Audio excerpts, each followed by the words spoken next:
welcome back to the program. Now, here are some of your stories in brief. We begin with a 27-member Joint Transition Committee. They've been inaugurated by the Oyo State Governor, Biola Ajimobi. He has inaugurated and saddled them with the responsibility of ensuring a smooth transition from the incumbent to the governor-elect, Mr. Seyi Makinde.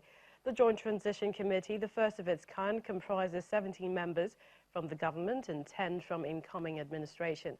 And they're expected to evolve a seamless framework for the change of baton and organize a befitting handover ceremony. In his address at the occasion, the governor admonished the committee members to place the interests of the state and its citizens above other narrow interests by emulating the existing cordiality between himself and Mr. Makinde. Mr. Ajimobi emphasized that the event should not be seen as a mess stunt targeted at making history, but should be regarded as a deliberate step to promoting the tenets of politics without bitterness. And the All Progressives Congress in Zamfara State, they have won all the 14 chairmanship seats in the council election conducted by Zamfara State Independent Electoral Commission. Barely 2 months after the presidential and governorship elections, the Zamfara State Independent Electoral Commission conducted the local government election in 14 local government areas on Saturday, the 27th of April. Declaring the results of the election, the chairman of the commission and chief returning officer for the election, Garba Mohammed, starts with the result of Gusau local government. Also, in the meantime, the state chairman of the All Progressives Congress in Zamfara State, Lawal Liman, he described the victory of the APC as a clear demonstration of the people's appreciation of the party. Now, the first president of the Nigeria Labour Congress, NLC, Hassan Timono, has called on both the federal government and state governments, as well as other employers of labour, to commence the implementation of the 30,000 naira new minimum wage for workers in the country on or before May 2019. In an exclusive interview with Channels Television in Kaduna, the former NLC president says the new minimum wage has been signed into law by the president and is non-negotiable, and therefore binding on all employers of labour in the country to implement immediately without further delay.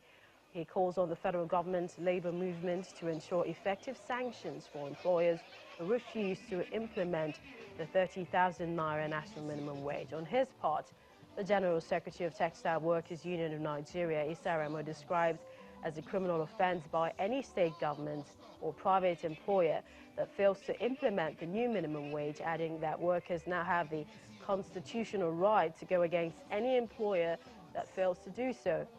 While commending President Muhammadu Buhari, the National Assembly, for the passage of the minimum wage into law, Mr. Remo maintains that the state governors have no excuse not to commence its implementation immediately. It has to be implemented by everybody, not only state, including local government. It has to be implemented because it's a national minimum wage that covers workers in that category throughout the states and throughout the country. In fact, if we have to judge by the resources Nigeria has, both human and natural, that 30,000 is even peanuts. So Nigeria can afford to pay that 30,000 at all levels. National law is a national law. It's not a law that one state can say, I will obey, and the other state say, I will not obey. It's a law that covers the whole country. It has to be obeyed. It must be obeyed. Don't forget that the proposal of Labour was about 66,000 naira. And after negotiation, we settled for 30,000. So, and this last negotiation was the most inclusive. 7 governors were represented in this negotiation. Well, joining us from our Abuja studios is the NLC Head International Relations, Uche Ekwe, to talk more about this. Thank you so much for joining us on the program. Let's quickly ask you the fears that Labour has essentially with regards to implementing the new minimum wage of 30,000 naira. Are there fears that the states cannot pay, or the fact that maybe because the budget hasn't been passed and perhaps it doesn't capture that? We have no fears. We're only expecting the implementation of the minimum wage. Why should we have any fears? Everybody know that minimum wage was coming. Over 2 years, the discussion has been on. The agreement for the 30,000 was reached months ago, and the passages by the National Assembly, the House of Reps before the end of last year, Senate early this year. So people have been aware that this process is going on, unless somebody who is very adamant and is decided not to agree with the will of the people. So we don't have fears. Why should we have fears? We are looking forward to its implementation. Nupeng has also said that from their statistics, they're saying the states can conveniently pay.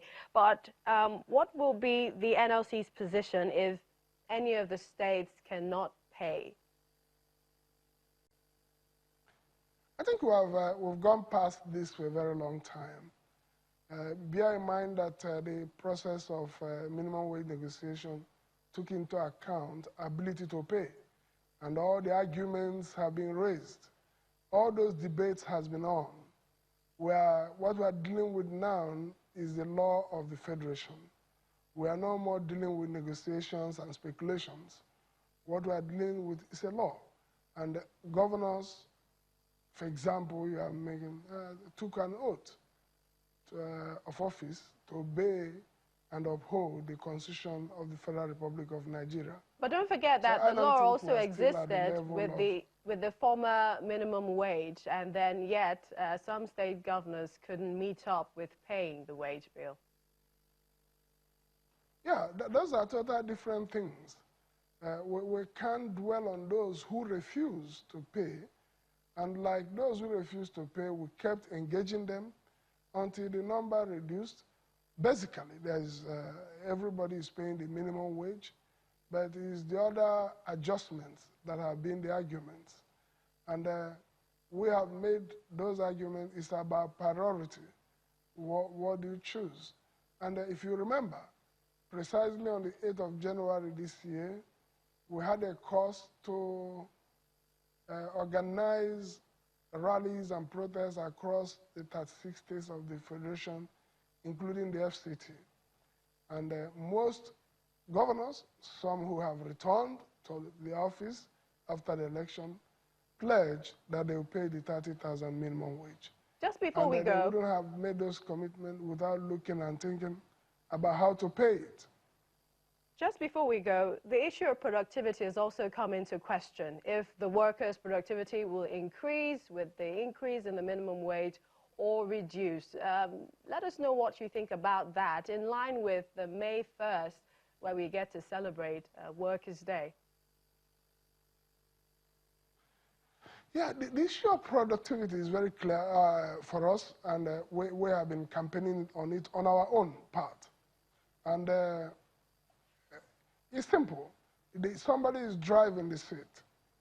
For example, where you are working now, where your leadership is focused, you have your schedules of work, you have to be on the studio now and work, and you have been given that schedule, you keep to it. And the rules are clear. If you don't keep to it, you know you are risking your job.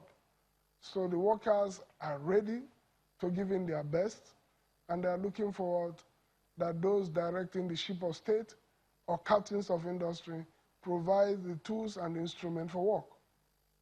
We'd like to thank you so much, Uche Ekwe, NLC Head International Relations, for joining us on the program. That's how we wrap things up. Don't forget you can join the discussion via social media at Channels TV, CTV Politics, #Lunchtime Politics. Many thanks for watching. I'm Millicent Walker.